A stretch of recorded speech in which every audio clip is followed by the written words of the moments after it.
I'm in a place where I have more love in my life, more friends, more connection to myself, a beautiful spiritual connection to the universe. All of this far exceeds anything I could have imagined. I'd never imagined anything like that when I was younger.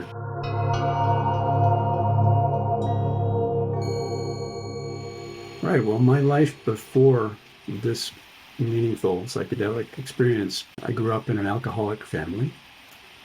My father was functionally alcoholic. He drank every day. My mother, however, when she drank, became a raging alcoholic and would yell and scream and sometimes throw things and chase my father around. She basically blamed my father for stuff that was wrong in her life. And she finally left my father and I when I was 15. But there were times when she would corner me and rage at me. So I learned how to kind of hide and stay out of her way and avoid being around her. I think this was the main source of, we didn't use the word trauma at the time, but the way I think about it now is that I was traumatized in my youth while also being loved, and that had a pretty profound on my adult life.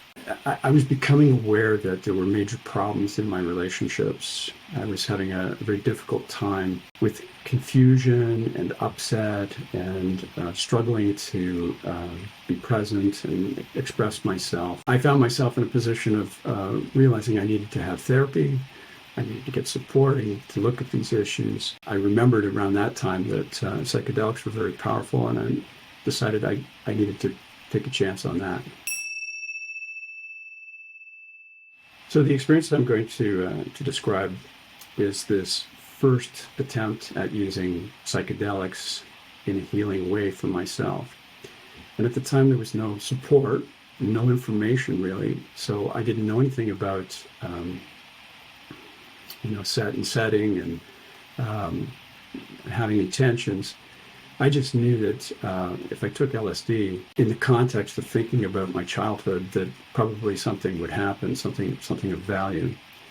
So one weekend when my partner was away, I sat down on a Saturday afternoon with 2 hits of acid and took them about 4 hours apart. And I had my journal on hand, and I did a lot of writing through it. And the first thing that started to happen as I became high was that, of course, the memories sort of came flooding back, and I fell into the grief of how it was impacting my life.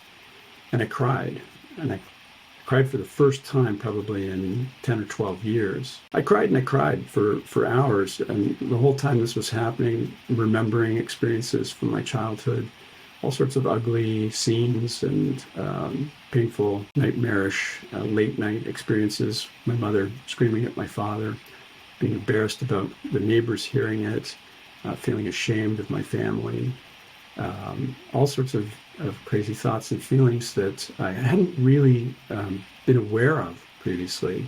And I let a lot of pain out on that day and wrote in my journal pretty much the whole time what was coming up for me. And as I was doing this, I started to realize that I wasn't the only one in pain. There was a lot of pain around me. My mother, of course, was in pain, various relatives, many of my good friends who I knew had difficult family lives. I could kind of see the pain they were in. And I found myself getting into this experience of the pain of all of humanity. What I know of today is a kind of a transpersonal experience, but I felt the pain of the collective and how we are suffering as humans. This whole experience, I came out of it in a sense of, in a place of deep pain over the lack of loving cohesion between people in general. So the experience was not only a personal healing of my own childhood trauma, but also a kind of an awareness of the collective trauma and how I'm a part of it, and how it just permeates all of our experience. Yeah, so I think the biggest things that I got from this journey, first of all, the most important was, in a sort of pragmatic sense, was being able to cry. I mean, this really blew open my emotional body, my ability to express my feelings. I had been completely shut down for about 10 years, and along with that came the recognition of the importance of being able to release emotional energy as it's happening, to pay attention to when I'm not releasing it. And it took many years to become better at that. But what I found in the years that followed was that I was able to cry when stress would build up to a certain point. I would kind of recognize that there's pain, and out it would come, and that would provide a lot of relief. I think another thing that I got out of it was that it really placed me on a path of growth. I recognized the need to get support. I went into therapy. I worked on my issues, on trying to become more aware of when I become reactive and how I behave when I'm reactive and what could I do differently. There was no support at the time for anyone really who had a sudden awakening of awareness like that. And it was very challenging. I fell into depression for a while, and a severe disillusionment of the state of humanity and our fate. And I had this overwhelming need to tell people what I had discovered, but I didn't know how, and I felt very uncomfortable to do that, kind of ashamed and embarrassed, and I carried that around for many years, and never really got support for it. But where it led ultimately, I think, was a kind of a spiritual awakening. I've probably cried 1,000 times since then.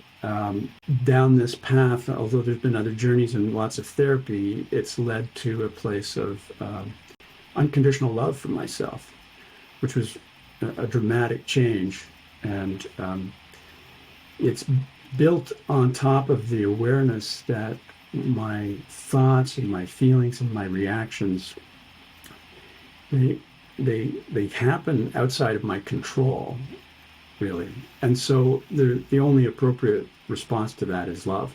I'm in a place where I have more love in my life, more friends, more connection to myself, a beautiful spiritual connection to the universe. All of this far exceeds anything I could have imagined.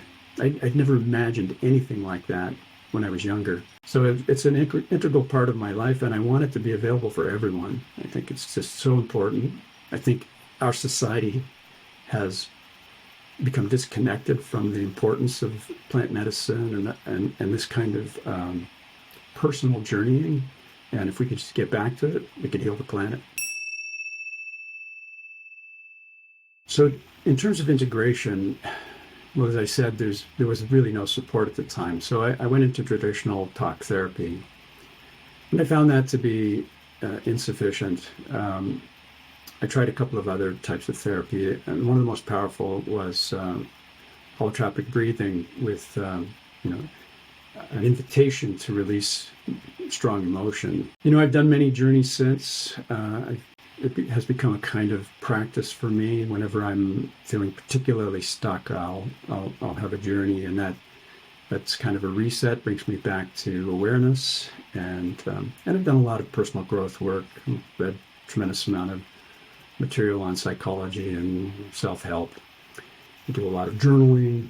I do a lot of talking to friends. I've surrounded myself with people who are on similar paths. I think integration, is so much easier in community when you can talk about what's happening about ourselves, and people are able to listen and be non-judgmental and curious. It allows for the free exploration of who I am and how I'm appearing, moment by moment in the world. So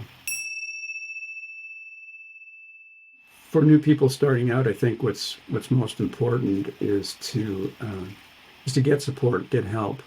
Right from the start, as you're planning to do this work, get some guidance, get some help, and try to find a person or a community that can provide ongoing support as you work through the insights and discoveries.